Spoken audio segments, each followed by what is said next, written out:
We have come to visit you in peace and with goodwill. Johnny, there's a report out there at the moment that suggests that the more we talk about anxiety and depression, the more anxiety and depression is produced. Do you know anything about that?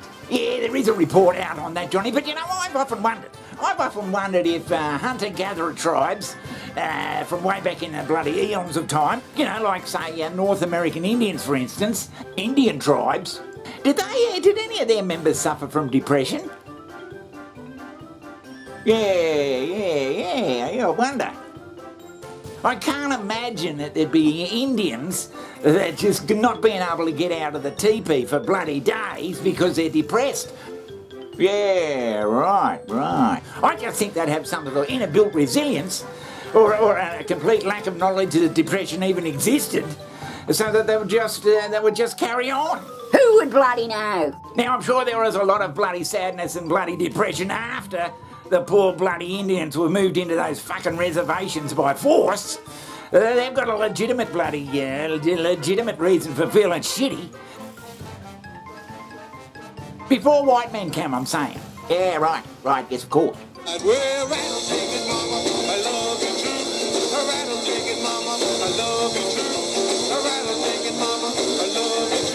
I'd like to do some bloody more study on that, you know, Johnny, but there is a bloody report, and our good friends at Redacted, they've dug into it and they've come up with this. We're going to talk about mental health, but not in the way that the media is normally talking to you about mental health. Like, let's talk about mental health. You probably don't feel okay. That's because mental health is not talked about enough.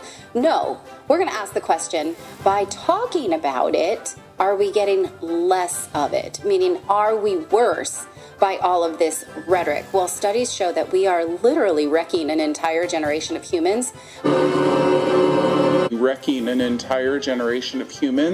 By telling them that they're not okay, and we are doing it inside the Trojan horse of mental health. Oh, Jesus Christ. That's all very well saying that, Johnny, but I don't know whether you should just shut up about things because people are feeling depressed. I think we've gone too far. But, Johnny, we've got to bloody... Haven't you got to talk about these things?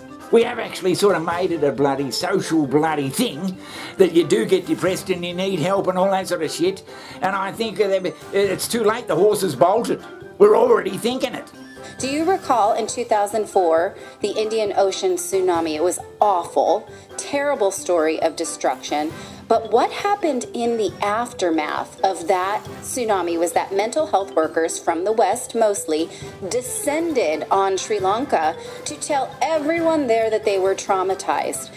In fact, research has shown since that made them a lot worse, because in Sri Lanka they had sort of cultural ways that they dealt with tragedies in the past. Those cultural survival strategies had nothing to do with focusing on how you feel as an individual, focusing on yourself. Mostly it focused on helping other people, helping your community.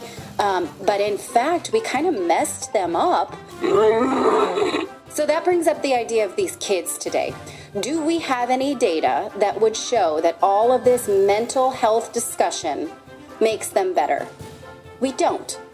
In fact, we're starting to get data that shows that it could make them worse. In which case, if your child in their school has all of this promotion around mental health awareness, that would seem to me that we're experimenting on young people because we don't know that it makes them better, however well-intentioned.